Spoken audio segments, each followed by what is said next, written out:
In 2021, Texas's source of energy lay vulnerable. For decades, private utility companies neglected their duties by eschewing oversight and prioritizing profit over preparedness. They failed to winterize the grid, making it susceptible to damage from extreme weather events that ultimately resulted in widespread blackouts and suffering for millions of Texans. A preventable disaster brought on by greed and the whims of capital. In the United States, and indeed globally, we are at a crossroads when it comes to electricity and the power grid that moves vast amounts of energy across whole countries. A choice now lies ahead of us. Down one path lies the fate of Texas, a deregulated neoliberal capitalist approach to energy production, transmission, and distribution that places electricity, which has now become essential to life, firmly in the hands of private owners who have no responsibilities to the public. Down the other path lies the promise of the Tennessee Valley Authority and more recently the New York Power Authority.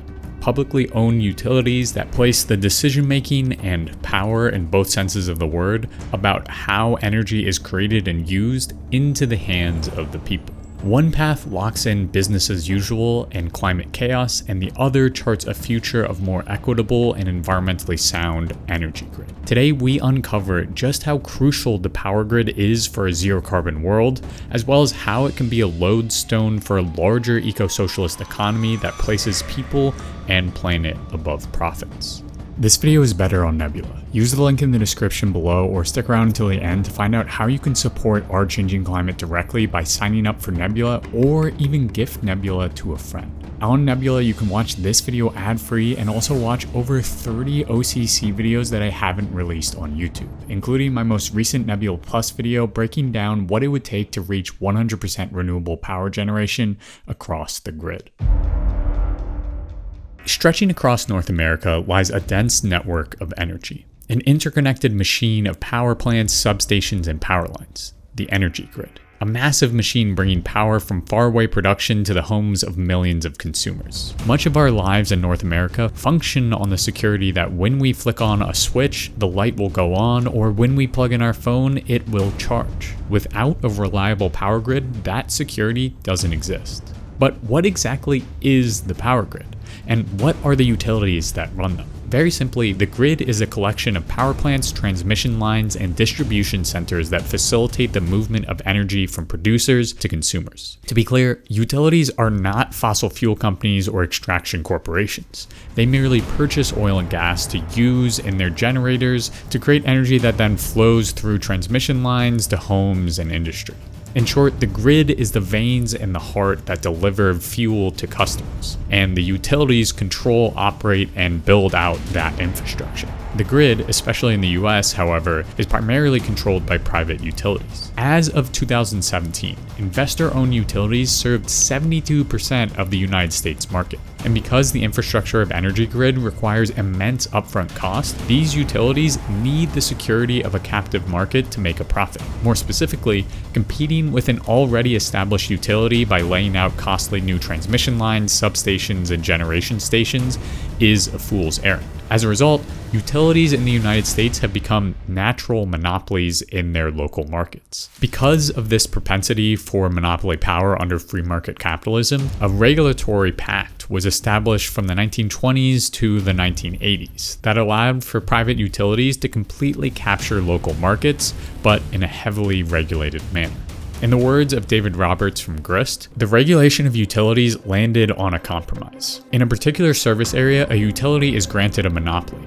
In that area, it is the sole electricity provider. It is allowed to charge its customers whatever rates are necessary to cover costs and provide for a reasonable rate of return on investments. In exchange, the utility has to make investments sufficient to provide reliable, low-cost power to any customer in the area who wants it, with minimal line losses. In short, investor-owned utilities are forced to keep costs reasonable in exchange for a captive market. But since the 1970s, there have been 17 states and municipalities that deregulated their energy generation and transmission companies. Under the assumption that freeing utilities from regulation would bring cheaper prices to customers, lawmakers and politicians turned an essential service into a commodity. The idea behind this deregulation was that if more utilities joined the fray, customers would have more ability to choose and thus would get cheaper prices. But that's far from the case. As the New York Times reports, on average, residents living in a deregulated market pay $40 more per month for electricity than those in states that let individual utilities control most or all parts of the grid. And a deregulated capitalist power grid can have disastrous consequences when it comes to climate change fueled disasters like we saw in Texas, when a deep freeze hit the unprepared state and left millions without power. A crisis which the heavily deregulated utilities took advantage of and jacked up energy bills for suffering customers to over $5,000 for energy for just a few days. A crisis that revealed how the commodification of an essential service can leave thousands, if not millions, in dire circumstances, especially those in poor communities and communities of color. So the question of a transition to a zero-carbon world is as much one about politics as it is about technology. And one of the political battlegrounds will certainly be the power grid, because it could very well be a crucial vessel for a just ecological transition. The climate crisis is here now, crashing down the door with deadly heat waves, catastrophic hurricanes, and gruesome cold snaps. A market-based approach to electricity generation not only prioritizes profits over the well-being of the poor and people of color, but it also slows down any form of transition away from fossil fuels and dirty emissions. This is why we need a power grid for the people. In the city of Chicago, energy bills are on the rise. Infrastructure projects and new technologies continue to push Chicagoans' monthly utility bill through the roof, a cost that's projected to reach as high as $650 a month by the winter of 2050. A trend that's reflected across the country, with energy prices surging 14.3% on average throughout the US. This price gouging has led to the immiseration of millions who are already struggling to pay ballooning housing and food costs. Heat and electricity are a human right. We can't leave their price and accessibility up to the chaos of the market, nor the whims of a corporate board of directors, however regulated they may be. This, combined with the fact that for a livable future, we need utilities to generate, transmit, and distribute fossil fuel-free power as soon as possible. A power grid based on the needs of the planet and people is essential. Indeed, any transition to a zero-carbon world necessitates the electrification of almost everything and assuring that that electricity is emissions-free.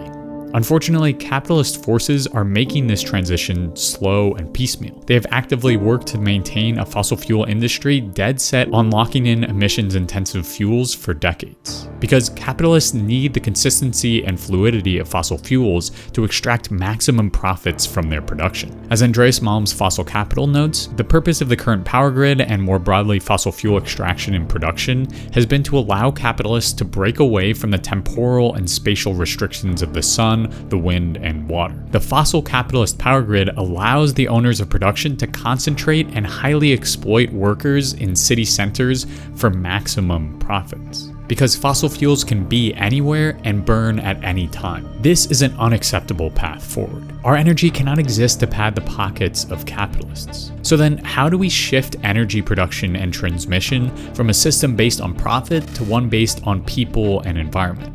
There are two general approaches to that question, which can be implemented simultaneously to bring cheap, accessible, and zero-carbon power to all people everywhere.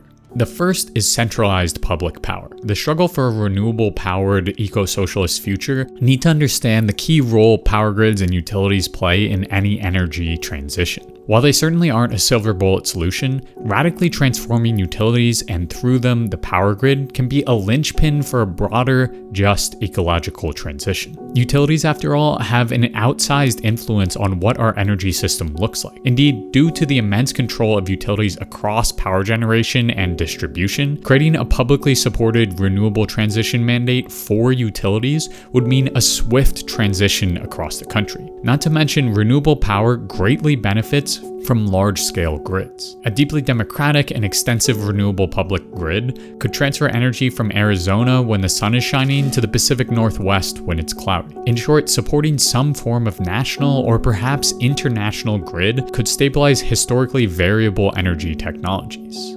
But to do this, a centralized public energy system would need to rip the decision-making away from private boards and place it back into the hands of workers and communities. Luckily, the power grid is one of the few arenas in the United States where there is already a fair amount of oversight and regulations surrounding private utilities. For many states, this supervision takes the form of public utilities commissions, or PUCs for short, which are state-led elected or appointed entities that ensure that private utilities charge fair prices. As Matt Huber notes in Climate Change's Class War, some states empower PUCs to make sure utilities operate in ways that are consistent with the public interest. Thus, electric utilities are already explicitly political entities. In short, there is already a public body that oversees many private utilities. So why don't we just cut out the middleman? This has already been tested with a massive public utility that is the Tennessee Valley Authority, or TVA for short. Since 1933, the federally run power company has provided low-cost energy to over 10 million customers across 7 southern states. Of course, the TVA is far from a perfect model for an eco-socialist utility company,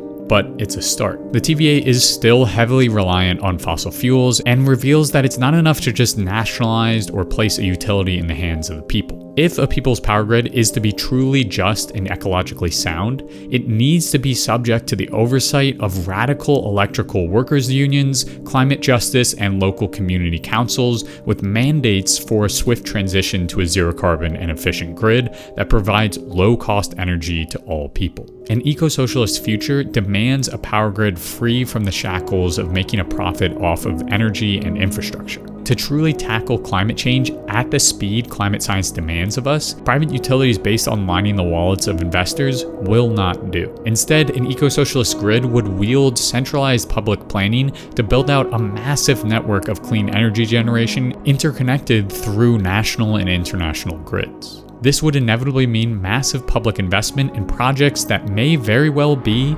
unprofitable. And unprofitable projects are anathema to private investors seeking an immediate return on their investments. The big drawback to this centralized power grid, however, could be its potential lack of local autonomy.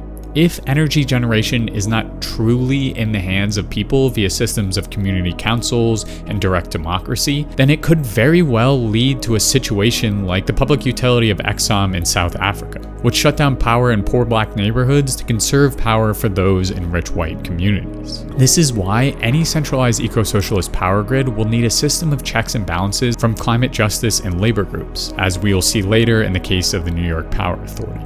But it is also why the second radical approach to transforming the power grid is just as crucial: decentralized community-based energies. If the worker and community takeover of utilities can be seen as an immediate eco-socialist tactic to jumpstart the energy transition, decentralized community power can be seen as an immediate eco-anarchist intervention. This looks like smaller microgrids of solar or wind power controlled by neighborhoods or communities that use that power. It's an appealing strategy in the struggle against privatized power because it immediately shifts electricity back into the hands of the people and minimizes energy losses by eliminating any distance from the point of generation to the point of consumption. But also importantly, community microgrids allow people to immediately establish an energy system outside the bounds of capitalist energy markets. It re-envisions energy not as a commodity, but as a source of life. As Tatiana Roa Avadano and Eliana Carolina Carrillo Rodriguez note, community energies challenge us to rethink the purpose of the energy transition. They write, "The energy transition is not only about changing the energy grid by using alternative technologies, but entails the more fundamental issue of our concept of energy. What purposes does it serve, and for whom should it be produced?" This community-based decentralized approach must still maintain an internationalist lens. If the clean energy powering your town in Vermont is soaked in the blood and sweat of cobalt miners from Kolwezi in the Democratic Republic of Congo, we've merely replaced one form of exploitation and colonialism with another, greener kind. For a decentralized community-based energy grid to be just, it must show deep solidarity with the workers producing the technologies creating their energy independence by dismantling the imperial core, imperial periphery extraction relationship with tools like climate reparations. This is also why any excess power generated within decentralized grids should be shared with neighboring townships or stored for later use. Interconnection is key for resilience. Ultimately, though, these decentralized and centralized approaches to a more ecologically just power grid should be collected in a system of micro and macro grids sharing excess energy across borders and between communities to smooth out the fluctuations of renewables. A system similar to that envisioned by Chris Giotsitsas and his co-authors with this diagram, where multiple smaller autonomous community-level grids feed into a broader grid, a smart grid of sorts, that can balance energy loads and demands between those communities in real time while storing any excess for emergencies. But we have to struggle now to achieve that future. Luckily, there are already comrades out there who are building that future right now.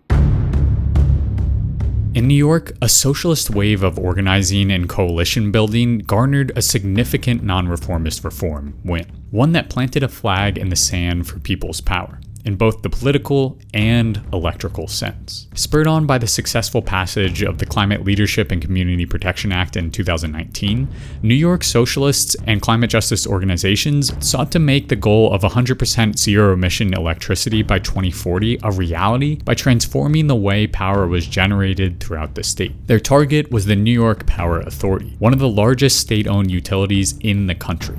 Intending to bring power back to the people, a broad coalition of socialist organizers, labor unions, legislators, and climate justice advocates built and successfully passed the Build Public Renewables Act in 2023. The law requires the New York Power Authority to help New York reach its goal of 70% renewable electricity by 2030 and 100% zero-emission electricity by 2040 by building out and operating renewable infrastructure that bridges the gap where the private sector has failed. But demanding this of the New York Power Authority, while a radical step in the right direction, also reveals the struggles of reform-based eco-socialist strategies functioning within a capitalist economy and political system. While the NYPA is publicly owned, it can still pick winners and losers, like powering a new Amazon warehouse or bringing renewable power to 5 prisons in upstate New York. Granted, the legislation has attempted to counteract this. As activist Lawrence Wang notes, the BPRA requires the NYPA to consult stakeholders like unions, community organizations, and climate and resiliency experts in a strategic planning process to determine where,